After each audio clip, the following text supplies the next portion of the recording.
이번에는 1차 부등식의 마지막 과정입니다. 활용 문제인데요. 활용은 지금 우리 일상생활에서 쓰는 것을 우리 활용이라고 부르죠. 그쵸? 그래서 활용은 일상생활에서 쓰는 거다. 일상생활에서 어떻게 사용되는지에 대해서. 그러니까 수학이라는 게 활용을 봤을 때도 마찬가지지만 우리 일상생활에서 쓰입니다. 그래서 수학을 배워야 되는 거예요. 됐습니까? 활용 문제는 어떻게 푸냐? 보시면 미지수 잡고요. 부등식 세운 다음에 부등식을 풀어 해를 구합니다.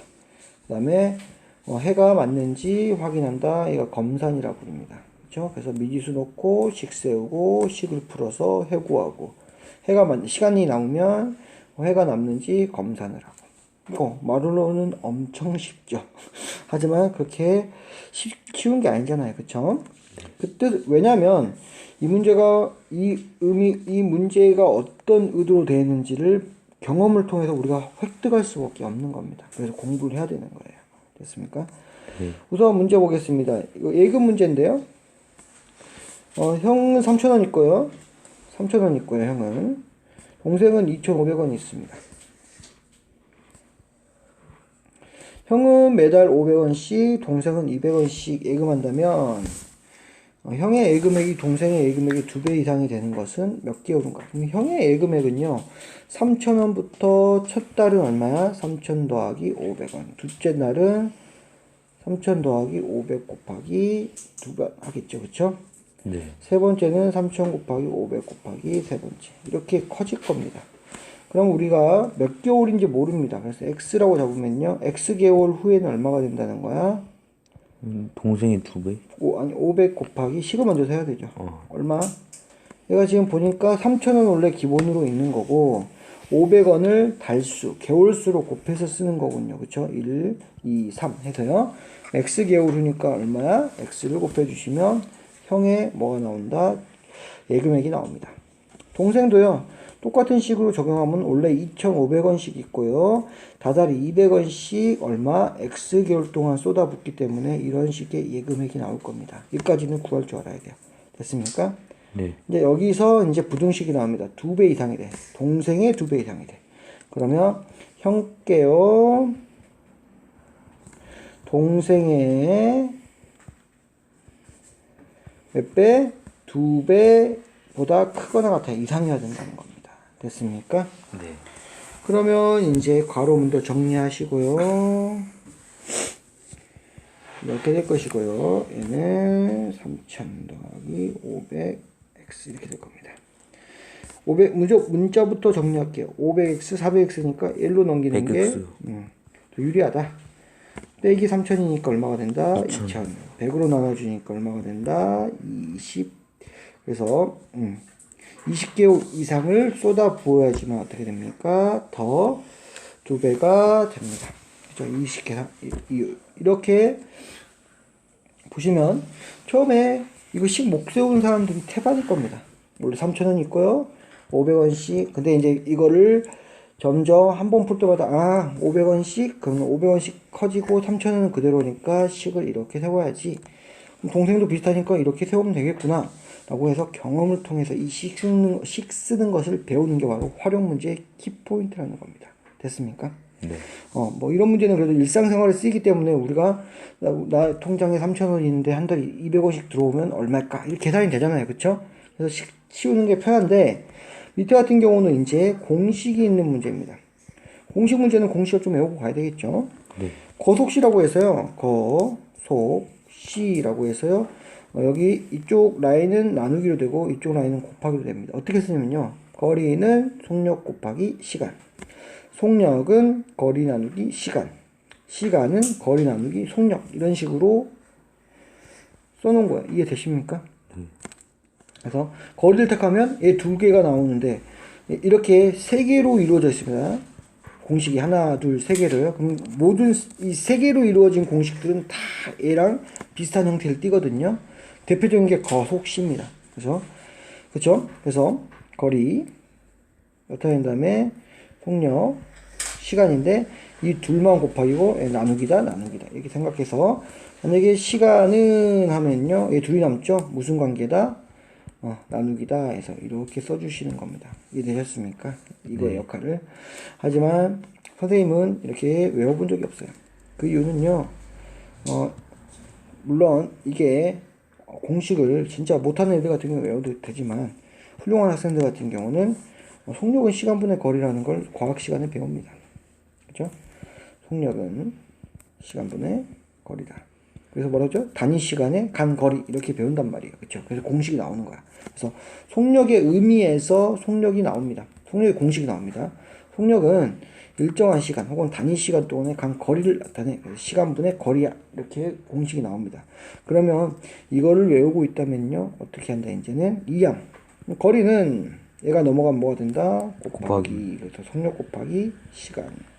여기서 보면 이제 속력 나왔고 거리 나왔으니까 뭐만 시간 이 공식에서 넘어가면 뭐가 된다 나누기. 그죠 시간은 거리 나누기 속력 이렇게 된다고요. 됐죠? 그래서 이걸 가지고 우리 항상 이항에 대해서 잘 생각하셔야 됩니다.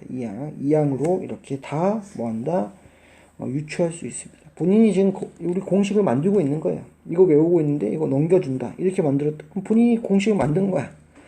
그리고 공식의 원리도 알게 되는 거고요. 됐습니까? 네. 거리, 속력, 시간에 대한 문제는 반드시 단위를 소개시켜줘야 됩니다. 예를 들어 초속 x미터면 초로 맞춰줘야 되고요. 미터로 맞춰줘야 된다는 겁니다. 그렇죠? 그래서 시간 단위는 초로, 거리 단위는 미터로 통일시켜야지. 안 그러면은 단위, 그렇죠? 300m하고 3km는 이렇게 계산하시면 안 되고 얼마로? 3000m로 바꾸셔갖고 계산을 하셔라는 겁니다. 왜냐하면 3km가 큰 건데 만약에 3으로 계산해 버리면 더 작아지는 오류가 범해지겠죠.